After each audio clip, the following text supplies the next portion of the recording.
Hello everyone and welcome to episode 6 of Enigmatica 2 Expert. How are you doing? How do you like the mess? I was trying some new blocks, but it went horribly wrong. By the way, I prefer this one and I had to make a plan in order to generate resources because I'm mining them and those are expensive. Also in between episodes I made some stuff. So I made a precision sawmill, so we no longer get 2 planks per log, we get 6, which is very good.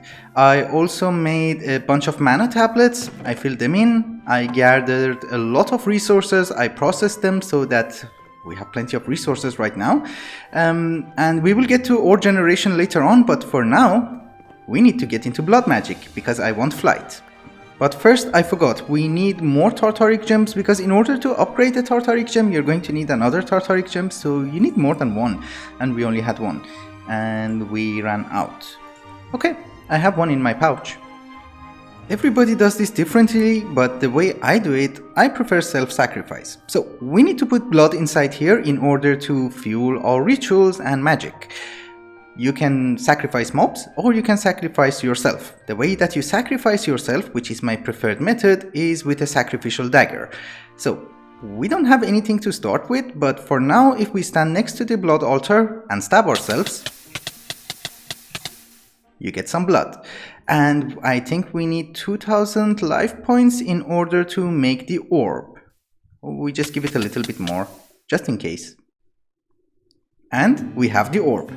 Now that we have the orb, we can make an Incense Altar. This is a very neat device because instead of stabbing yourself several times, this will do it automatically for you and make a bonus. So now if I hold my dagger in my hand, you can see that it's glowing. And now if I do that, there you go. It gives me a bonus and I get a lot of life points. And we should also heal, I guess. By default, this thing is now tier 1 blood altar. But in order to have flight, we're going to need to upgrade this to tier 2.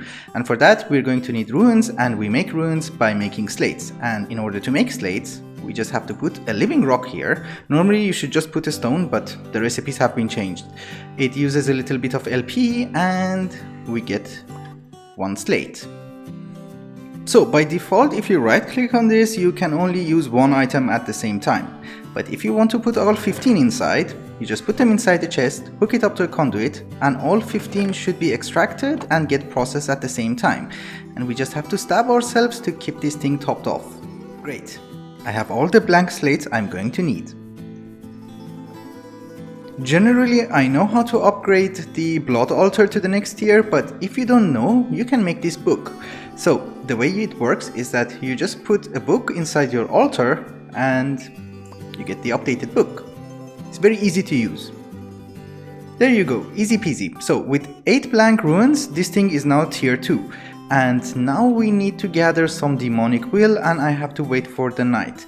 Oh, and by the way, when you have the orb, you have to right click so that it's bound to you, and whenever you put it here, it will add life points to your blood network. It's kind of like mana, it's your energy in this mod. Now that we have our sentient sword, we don't need rudimentary snares anymore, but the problem is you need to enchant this in order to get looting so that you get more demonic will and sharpness in order to do much damage, otherwise it's just slightly better than an iron sword. I do not have access to an enchanter and an enchantment table didn't go so well, so for now I'm going to use some notch apples. I think that should give me strength for a few minutes, so it should be okay, I guess.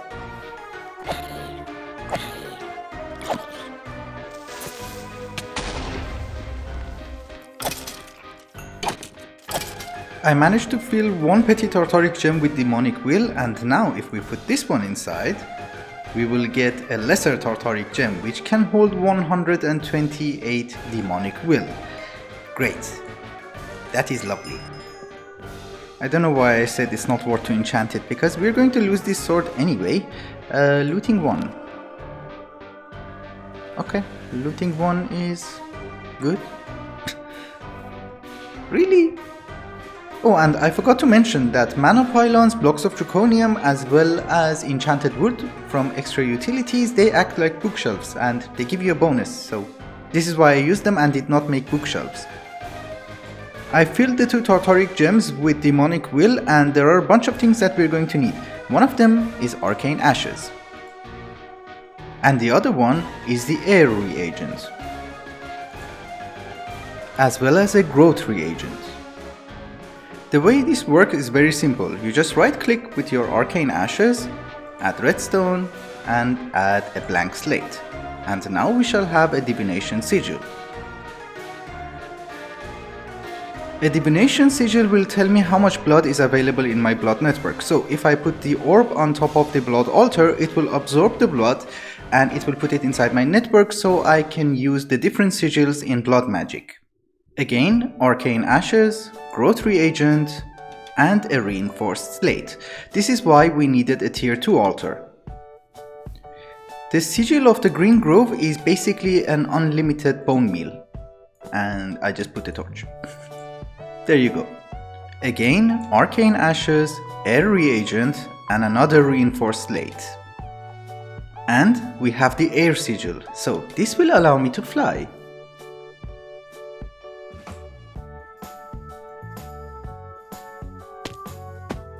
Oh, we got a Tomcraft achievement. Okay, that's good. I was wondering how I should get up there. In order to upgrade the orb, we're going to need 1 Victus. So I'm guessing I can use potatoes?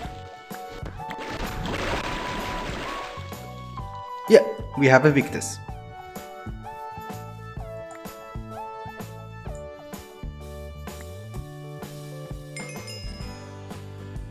And of course we also bind this one to ourselves, and that was close. The reason that I upgraded the orb is very simple, because the weak blood orb only holds 5000 LP inside the network. I think this one holds 15,000 by default, if I'm not mistaken, which is good because when I'm flying I'm using LP and I don't want to run out of LP when I am flying on top of a lava pool in the nether. So it's not 15,000, it's more than that. I don't know how much it holds. It's 25,000. I didn't know that. Someone told me that if I go and fight this dragon, which we saw on the 2nd episode, I will get a ton of loot. And of course we get the emeralds as well. So I had to look up the coordinates and see how we can defeat him. Well, he's dead. Okay, good. He had a ton of health. Oh, emeralds. So the last guy did not have anything significant. At least I think it's not significant, maybe it is. I got an extra heart and a dragon egg and some scales. And a lot of emeralds. And then I thought that, okay, there was also an ice dragon which we fought and I never found his lair. Well, it was here. So we might get some things here as well. Enough fooling around, and this is why I made the air charm, in order to find the fortress, because the portal is 800 blocks away. Do I have enough to go back? Yeah, it should be fine.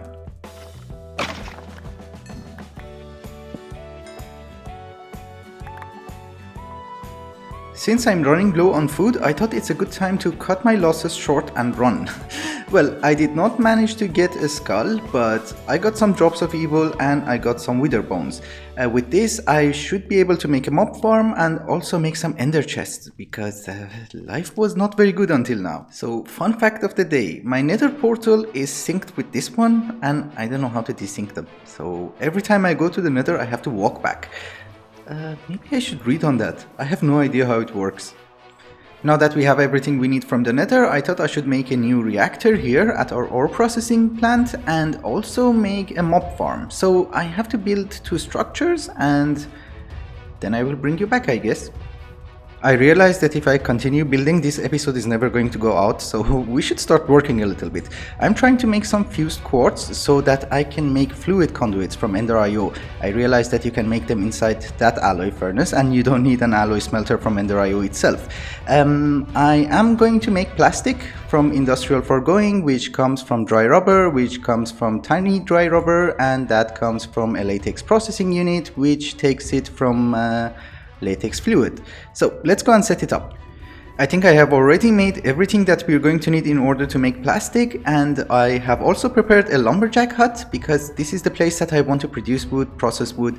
I'm not sure how I'm going to do that. Probably I'm going to use either golems or maybe garden cloches here. I'm not sure.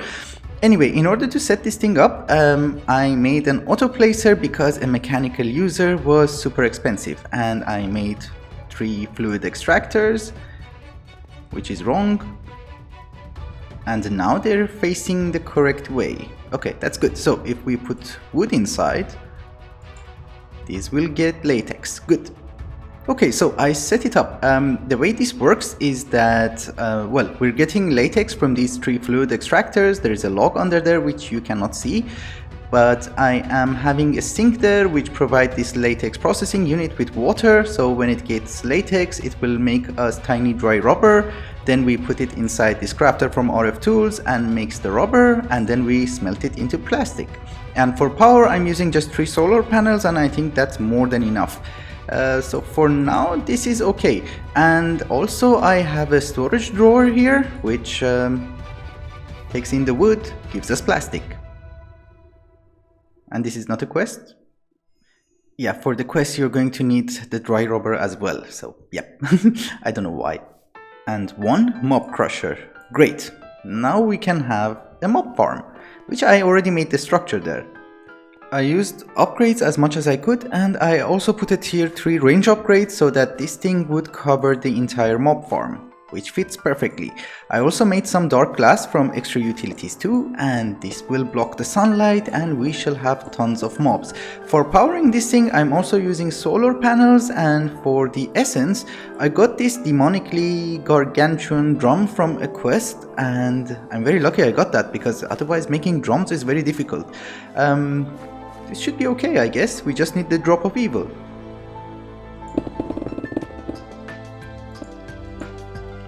The storage area is also down here. Okay, good. I covered it already. That's good. So I brought a chest so that I can filter the stuff that I want to keep, and it's just piping, I guess. So this is the loot that we're getting. I have to make a filtering system and set up some drawers, but first I think I need to know what kind of loot I'm getting. We're getting ender pearls, that's good. Oh, a lot of armor. Should I void them?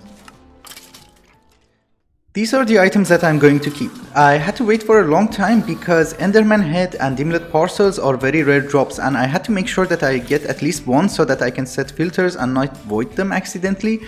I have a trash can here, which I'm voiding everything else, including all the armor. It might be a stupid decision, but filtering them will be a pain, and I thought, well, if we go to the Twilight Forest and it proves to be difficult to get all the armor, we can cheat the system and reset the filters, but for now this will do.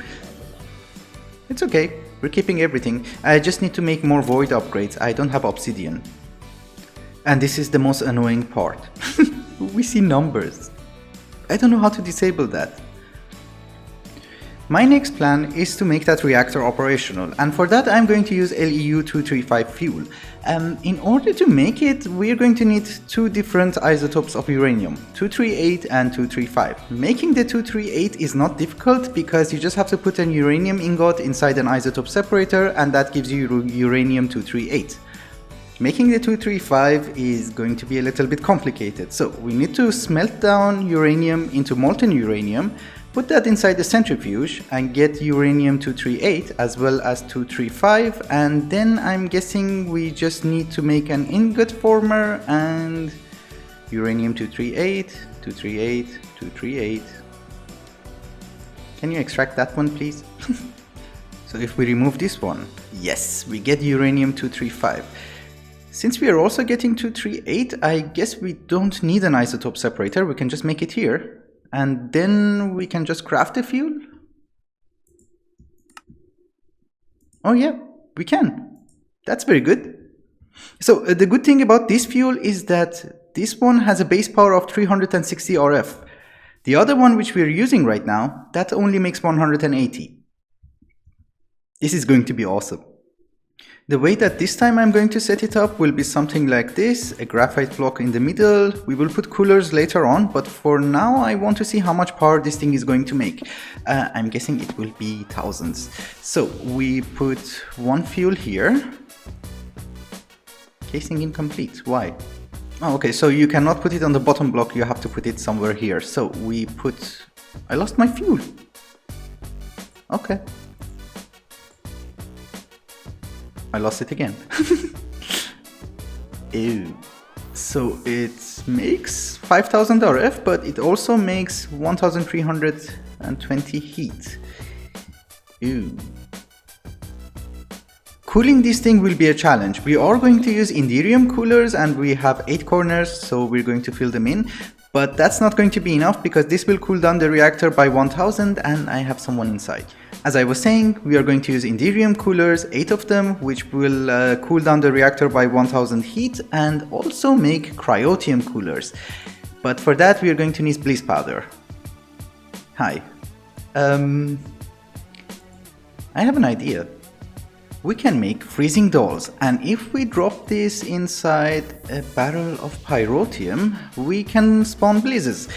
So I guess the next idea is how to get pyrotium. I remembered seeing these holes in the nether and it's full of pyrotium, so we're good to go. It's just difficult to collect it. Cobblestone generator in the nether.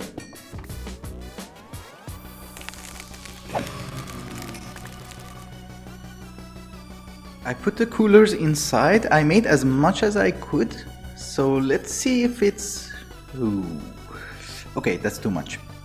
You know, I just saw this number, it's minus 500, and that means that we're getting rid of all the heat, and this will generate 5000 RF for us. So we were actually doing good. I don't know why I changed it. And this is why you should first make the reactor and then make the building around it, because I had to tear it down. It was very fun. So the way I did it is exactly the same that we did it in the previous building, but I just expanded it so that I can put 3 of these modules inside. We have the Inderium coolers on the corners and we have the cryotium coolers which are touching 2 reactor cells each. And now if I cover it, I can show you how this stuff works. Theoretically, we will provide this automatically with uranium. It goes inside the centrifuge and we will get uranium-235 and uranium-238.